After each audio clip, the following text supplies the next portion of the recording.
Makanya Anda lihat kan minggu lalu akhir kan asing udah mulai masukkan besar, yang domestik takut.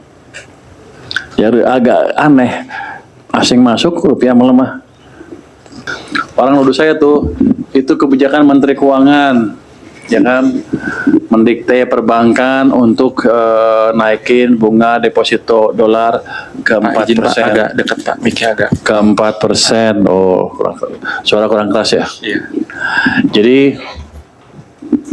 nggak ada kebijakan seperti itu. Saya nggak pernah nyuruh Danantara atau keuangan atau bank untuk naikin bunga deposito seperti itu. Memang pernah ada diskusi kan, waktu itu saya bilang di sana bahwa akan ada insentif ke pemegang falas supaya mindahin falas dari Singapura ke Indonesia, kira-kira gitu. Cuman itu masih belum selesai, masih ada risiko yang mesti dihitung, dan sepertinya pada waktu Presiden memerintahkan timnya untuk menghitung risiko yang mereka sebelumnya tidak hitung. Jadi itu belum selesai. Kalau kita lihat, kalau kebijakan seperti itu saja, bunga dolar 4%, bunga rupiah berapa? Yang dijamin LPS kan 375, sekarang kan udah turun ke situ. Menurut Anda apa yang terjadi kalau dia bisa taruh dolar di sini dengan bunga lebih tinggi? Otomatis kan switching. Jadi itu yang mesti dihitung lagi oleh mereka nanti, oleh timnya yang diperintah oleh Pak Presiden. Saya udah mau dimasukkan itu, jadi mereka harus hitung itu dulu. Udah saya selalu hitung sih. Cuman saya nggak tahu kenapa keluar angka itu. Mungkin ada yang terlalu eager menjalankan ide Pak Presiden. Artinya belum dihitung dulu resikonya. Jadi saya pikir sekarang mungkin klarifikasi bahwa itu bukan kebijakan kami, dan mungkin juga tidak akan diputuskan seperti itu, karena resiko akan dihitung betul.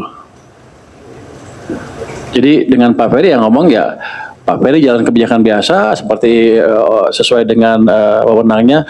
Saya menjalankan kebijakan sesuai dengan wewenangnya. Ya, efek APBN ya kalau sehari nggak ada. Tapi saya yakin akan balik ke level fundamentalnya. Apalagi nanti kalau kebijakan bunga tadi yang rendah, yang tadi uang saya masukkan ke sini tadi, mendorong sistem perekonomian. Jadi ini asing pasti masuk, bukan di capital market aja, bahkan di short term pasti pelan-pelan di FDI. Jadi gini, rahasia modal asing masuk ke sini bukan bunga yang tinggi, tapi prospek ekonomi seperti apa ke depan. Karena jangan Anda harap mereka mau masuk ke sini membangun ekonomi kita, nggak ada tuh. Mereka mau ke sini, mau menikmati kue pertumbuhan ekonomi yang ada di sini. Mereka semua profit oriented. Jadi kalau mereka lihat prospek ekonominya bagus, kebijakan kita pas, yang saya yakin akan kelihatan dampaknya dalam sebulan 2 bulan dengan lebih signifikan, harusnya mereka akan lebih masuk ke sini. Tapi kan capital market kan lebih pintar, lebih cepat lihat ke depan. Begitu mereka ngelihat kebijakan kita, dia akan lihat, oh ini betul, dia akan invest duluan, dia nggak mau terlambat. Makanya Anda lihat kan minggu lalu akhir kan asing udah mulai masukkan besar, yang domestik takut.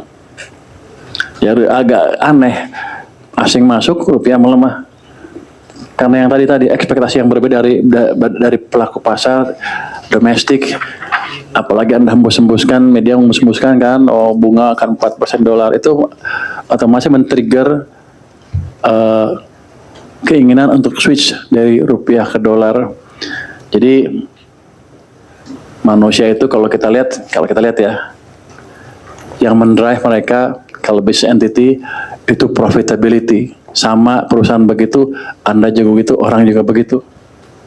Nah, kita akan kendalikan di sana. Tapi saya yakin ketika mereka tahu bahwa kebijakan yang kita jalankan betul-betul bisa membalik arah pertumbuhan ekonomi, itu rupiah akan berbalik dengan cepat. Apalagi dengan presentasi pers, dengan konferensi pers yang sekarang yang menyatakan bahwa ada kebijakan dari Kementerian Keuangan yang 4%, saya pikir akan berkurang dengan cepat tekanan ke rupiah.